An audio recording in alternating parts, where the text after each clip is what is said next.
তো এই হলো তাদের হচ্ছে সেই পুরাতন বাড়ি, যেখানে এখনও তাদের আত্মীয় স্বজনরা থাকে।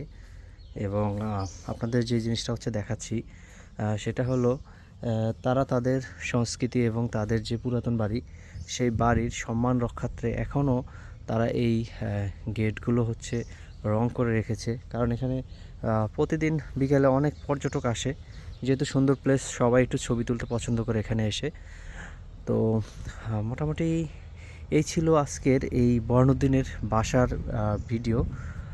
আর আমি আবারও দেখাচ্ছি, এটাই হচ্ছে সেই বর্ণদ্বীনের বাসা এবং তার তৈরি করা মসজিদ, যেটা হচ্ছে বর্ণদ্বীন দরুন বাজারের একটু আগে হাতের বাম পাশে অবস্থিত।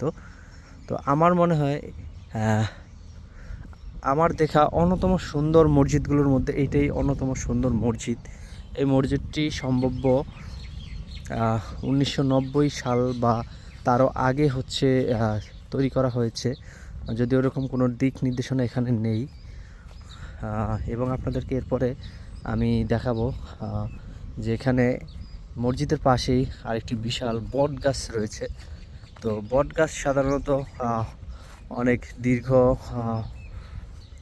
লং টাইম তাদের জীবনকাল হয়ে থাকে। তো আপনার সেই বট গাছটি দেখলেও অনেকটা আন্দাজ করতে পারবেন যে এই মসজিদ এবং এই ঐতিহ্য কত বছরের বাংলাদেশের। তো আমি আবারও সেই পুকুর পাড়ের রাস্তায় চলে আসলাম, কারণ বট গাছটি হচ্ছে পুকুর পাড়ের দক্ষিণে অবস্থিত। এখানে বেশ কিছু লেবু গাছ রয়েছে। তো এটাই হলো সেই বট গাছ, যে বট গাছটি বেশ বড়। তো আমি আর আমার ফ্রেন্ড হচ্ছে এখানে আসলাম ঘোরাফেরা করার জন্য। তো ভাবলাম আপনাদের সাথে হচ্ছে ভিডিওটি শেয়ার করি। তো এটাই হলো সেই বট গাছ, দেখতে পাচ্ছেন বেশ ভালো লাগছে এই গাছটি দেখে। দেখতে পাচ্ছেন যে কত বছরের পুরাতন এই বট গাছ।